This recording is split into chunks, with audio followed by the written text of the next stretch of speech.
천하제일 강국.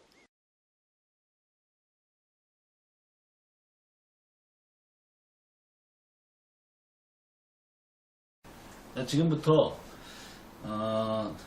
트럼프의 미 패권 포기의 실행이라는 제목으로 그에 관련된 내용들을 한번 살펴보겠습니다. 일단 이 실행의 확인을 할 수 있는 첫 번째 발표가 시리아 미군 철수 발표인데요. 이 시리아 미군 철수 발표가 지금 나오기까지 어떠한 과정들이 있었고, 그리고 트럼프는 어떠한 사전 준비를 해왔는지, 그리고 이것이 궁극적으로 무엇을 의미하는지, 그리고 앞으로 어떻게 전개가 될 것인지 한번 살펴보겠습니다. 많은 기사와 내용들을 가지고 이야기를 해야 되는데, 그러기에는 이 방송으로 이렇게 보여드리고 뭐하기가 많이 힘든 부분이 있어서 이 분야뿐만 아니라 이 대외 정세의 각 분야의 전문가로 알려진, 오랫동안 이러한 글을 써온 국내가 아니죠, 해외에 계신 한호석 소장님이라는 분하고, 그 다음에 일본의 다나카 사카이라는 이 두 분의 글들을 통해서 설명. 먼저 이 미군이 시리아에서 철수한다는 것 자체가 무엇을 의미하는가?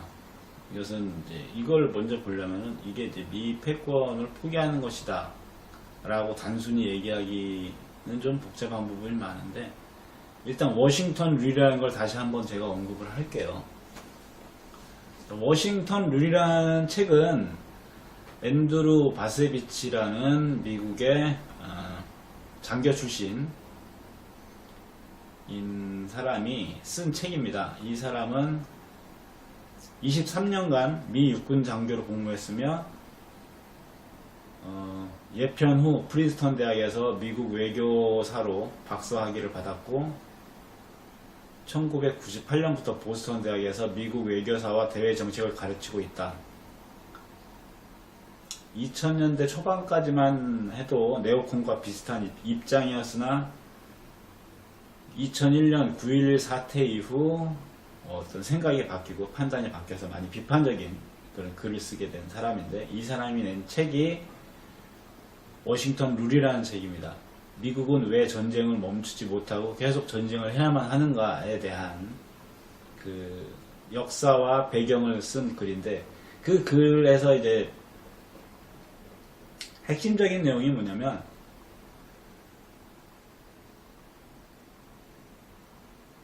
이 워싱턴 룰이라는 이 룰 세 가지, 세계에 대한 개입주의, 이를 작동시키기 위한 세계적 힘의 투사, 그리고 이를 위한 미 군사력의 세계적 배치라는 이 세 가지, 이 기준이 2차 세계대전 직후에 생겨나서 지금까지 미국을 유지해온 기본 룰이 되고 있는데, 나라를 유지해온. 왜냐하면 이 워싱턴 룰에 관계된 사람들이 어떠한 사람들이 관계가 돼 있냐, 즉 전쟁을 군사력을 통해서 세계 패권을 유지한다라고 하는 기본적인 이것에 관련된 사람들이, 이 워싱턴 룰에 포함된 그 범위는 거대 은행을 비롯한 금융기관들, 방위산업체와 대기업, TV 방송국과 뉴욕타임스와 같은 고급 신문들, 나아가 대외관계협의회나 하버드 대학, 케네디 행정대학원 같은 준학술 조직을 포괄한다. 쉽게 해서 미국에서 잘 나간다, 어느 정도 높은 위치에 있다라고는 공직을, 비공직을 떠나서, 공직자와 비공직자를 떠나서 거의 기득권 모두가 관련이 되어 있다는 얘기죠. 그렇기 때문에 이것을 포기한다는 것은 이들의 이익을 포기한다는 것이기 때문에 미국이 선택할 수가 없는 거죠. 그 어떤 정치인이나 누가 하려고 해도 이 관련된 이 수많은 조직들이 방해하고 막아서기 때문에 할 수가 없는. 그래서 미국은 이렇게 갈 수밖에 없다. 지금까지 그렇게 왔고, 라고 이제 책을 통해서 밝힌 것인데, 지금 이걸 깨고 있는 거죠, 트럼프가. 그래서 언론이라든가 민주당한테 공격받고 공화당한테는 외면받고, 우리나라 언론에서도 트럼프를 까기 시작했죠. 그런데 트럼프가 이것을 할 수 있는, 그리고 실행하고 있고, 결정적으로 그 칼을 빼들은 것이 시리아 지금 철군 발표라고 볼 수 있습니다. 자, 그럼 이 트럼프가 얼마나 오랫동안 이것을 준비를 해왔는지, 얼마나 많은 고민을 통해서 지금 실행을 하고 있는지 한번 잠깐 살펴보겠습니다.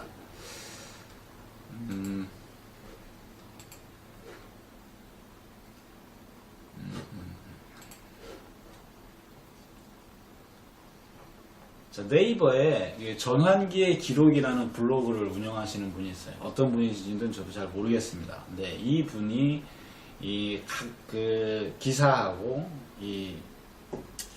이러한 정세에 대한 그 분석 글들을 잘 모아 놓으셨어요. 그래서 이분을 올려놓은 글을 통해서 제가 설명을 좀 드릴게요. 제가 각 자료들을 가지고 설명을 하면 너무 시간적인 것도 그렇고 여러분들 보시기도 힘들 것 같아서 글을 보면서 제가 설명을 좀 드리겠습니다. 자, 이것은 일본의 그 다나카 사카이라는 사람인데, 이 사람도 뭐 학자이면서 뭐 여러 가지 분야에 대해서 글을 쓰는데, 주는 일본 입장에서 글을 쓰죠. 하지만 그래도 객관적인 세계 정세 부분에 대해서는 객관적으로 이야기를 많이 해요. 다만 북에 대해서는 거의 언급을 하지 않습니다. 일본인이라서 그렇겠죠. 그래서 세계사적인 어떤 지금의 큰 변화에 대해서 이 국제 무대가 어떻게 달라지고 있는지에 대한 그건 얘기들은 아주 자세히 잘하고 있는데, 북에 대한 언급은 거의 하지 않는 이 사람의 글을 한번 제가 소개를 해드릴게요. 제목이 트럼프의 예루살렘 선언을 보는 다른 시각 인데, 이 사람이 글 쓴 제목은 트럼프가 예루살렘을 수도로 선언한 의도 라는 제목으로 2017년 12월 10일, 그러니까 1년 전이죠. 재작년 12월 달에 쓴 글입니다.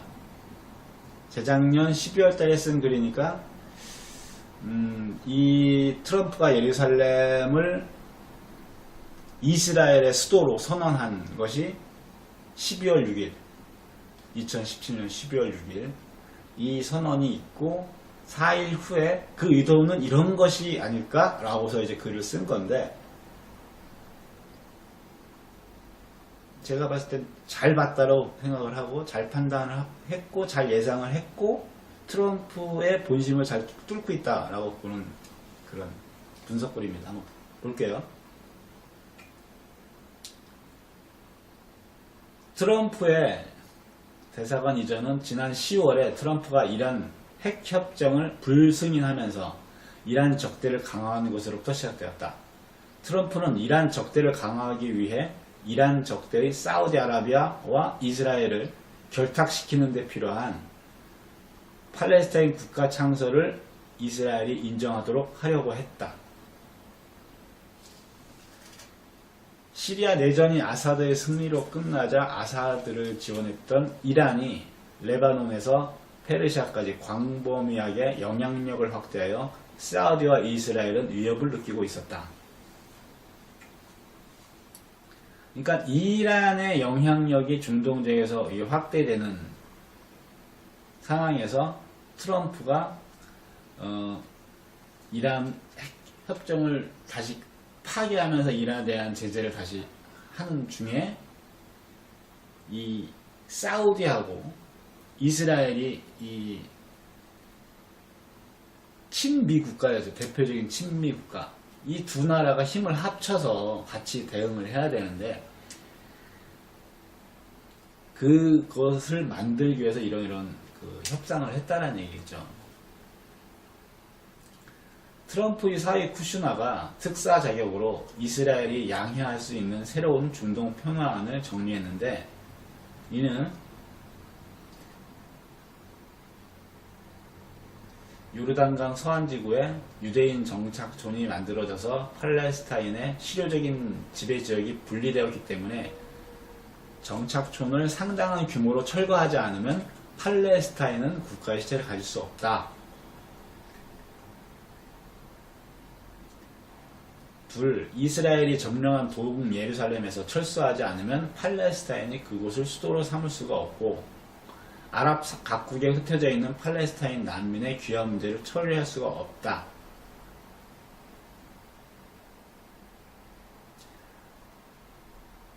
쿠시나 그 사위죠. 중동 평화를 이루는 데 있어서 팔레스타인의 요구를 거부했다.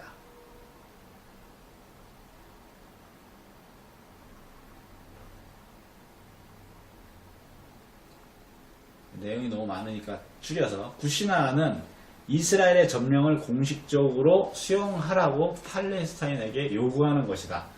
그러나 이스라엘을 일방적으로 지지해왔던 미국의 중동 패권이 쇠퇴하고 러시아와 이란이 중동에서 패권을 장악하고 있는 가운데 팔레스타인이 쿠시나의 제안을 받아들일 이유는 없었다.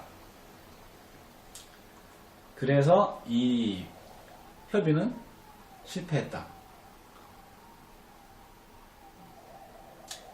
사우디가 제안한, 쿠시나하고 사우디가 제안한 이 협상이 깨지자 트럼프 정권이 아바스, 팔레스타인 수반이죠. 아바스 위협에 나섰다. 트럼프는 아바스에게 쿠시나안을 수용하지 않겠다면 미국은 대사관을 예루살렘으로 옮기겠다고 위협했다. 근데 이러한 위협은 계속 되어 왔던 거기 때문에 여기에도 팔레스타인은 동의를 하지 않은 거죠. 그런데 트럼프는 실제로 대사관 이전을 발표하여 전 세계를 놀라게 했다. 팔레스타인과 아랍을 비롯한 세계 각지에서 중동 평화의 중재역을 포기함으로써 미국은 이제 신용할 수 없는 나라가 되었다. 트럼프는 멍청한 짓을 했다는 등의 비판이 일제히 쏟아졌다. 트럼프는 연설에서 예루살렘의 서쪽이나 동쪽을 언급하지 않고 예루살렘을 이스라엘이 수도로 인정한다고만 말했다. 그것은 예루살렘 전부가 이스라엘 국토이자 수도라는 의미로서 이 예루살렘 동서로 분할한 유엔의 결의를 부정하는 이스라엘의 주장과 같고 동예루살렘을 팔레스타인의 국토와 수도로 인정하지 않는다는 말이 된다. 트럼프는 이스라엘이 괴뢰처럼 행동하기 시작한 것이다. 그러니까 괴뢰는 뭐예요? 그러니까 트럼프 끈앞풀인 거죠. 이스라엘의 끈앞풀처럼 행동했다는 얘기죠. 이스라엘의 이익만을 대변하는. 국무부를 배제한 외교 정책으로 실패를 연출하는 트럼프. 이 진행에 대한 다나카 사카이의 생각이죠. 트럼프는 쿠시나의 중동 평화안이 처음부터 실패할 것을 염두에 두고 추진했을 가능성이 있다. 트럼프는 미국이 중동 평화의 중재국으로서 중동 패권을 유지하는 정치적 기반을 무너뜨리고 있다. 트럼프가 미 정부의 외교를 담당하는 국무부를 배제하고 CIA에도 알리지 않고 젊은 혈기의 쿠시나와 MBS로만 평화안을 추진했다. 그러니까 기존의 전문가 집단들을 배제하고 그 전문가 집단이라는 것은 이제 국무부로 대표가 되는데 이 국무부를 배제하고 자기 사위가 가서 협상을 진행을 하게 하고 협상이 깨지게 만들었다는 얘기죠. 미국의 패권을 유지하기 위한 조직으로서 국무부를 끼워 넣었다면 팔레스타인이나 쿠시나안을 거부해도 협상은 계속될 것이고 트럼프가 대사관 이전을 선언하는 상황에 이르지 않도록 했을 것이다.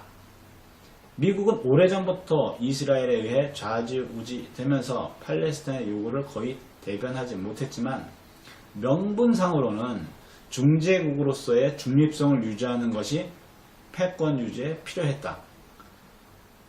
트럼프는 국무부를 배제하고 아마추어들이 그 일을 하도록 함으로써 이 중립을 유지하는 그 위치를 파괴했다는 얘기죠.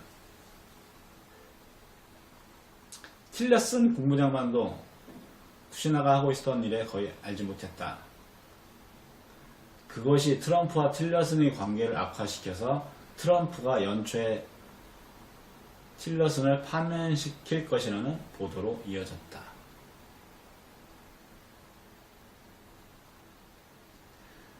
미 국무부뿐만 아니라 아랍과 유럽의 국가들도 트럼프를 설득하여 예루살렘 수도 선언을 막으려고 했지만 실패했다. 아랍과 유럽도 대미 종속성이 강하고 그런 일은 모두 미국에 맡겨두고 있었지만 트럼프의 선언은 특히 아랍국들의 대미 종속을 끊어버리는 일이다. 친미 아랍국들은 대미 종속을 끝내고 비미나 반미로 바뀌든지 또는 반미 이슬람 세력에게 정권을 뺏길 우려가 늘어났다.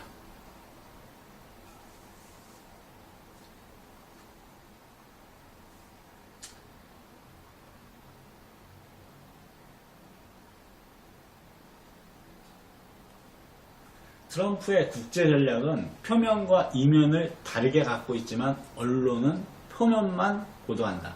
그러니까 트럼프의 말과 행동은 겉으로 보여지는 거에서 일반인들이 느끼는 그 판단하고 그 속에 숨어있는 트럼프의 전략하고는 다른데 일반적인 언론에서는 그 겉모습만 지금 보도를 한다는 얘기죠.